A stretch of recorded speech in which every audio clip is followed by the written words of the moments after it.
Good morning. At the height of lockdown one, the Queen spoke to us and she said this: those who come after us will say that the Britons of this generation were as strong as any, that the attributes of self-discipline, of quiet, good-humoured resolve, and of fellow feeling still characterize this country. Well, I've been thinking about those words quite a bit over the last week. Self-discipline and quiet, good-humoured resolve. Well, I thought about those when I saw the queue. I mean, what is more British than a queue? At least a self-disciplined, quiet queue with good-humoured resolve in it.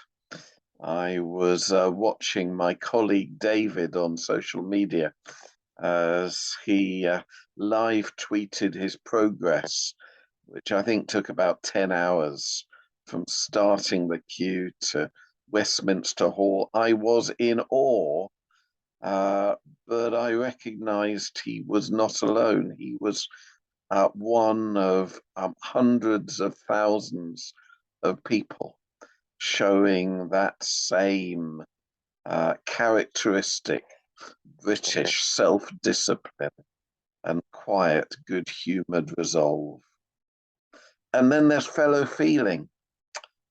And I wouldn't usually put it like that. Well, I wouldn't normally talk about Britons as the Queen did, but I certainly wouldn't use the term fellow feeling much. But it's a good one.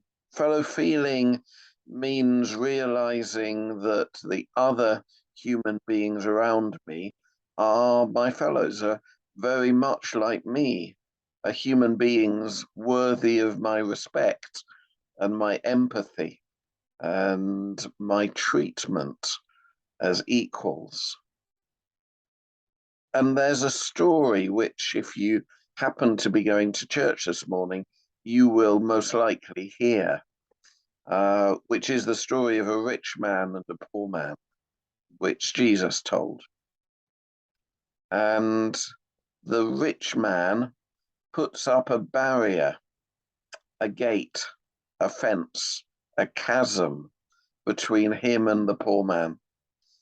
He doesn't know he's there, or at least he must surely notice he's there, but he doesn't treat him in any way as a fellow human being, a fellow person worthy of respect.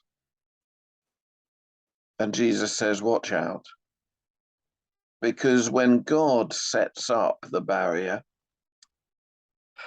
between what is right, what is in keeping with God and what isn't, then that barrier will not be placed in order to keep this poor man out, but to make sure he is in the people of God, eternally in the presence of God.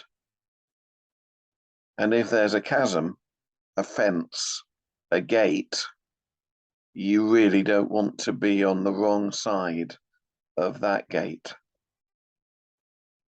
Jesus came to show he feels fellow feeling with all of us, whether we deserve it or not.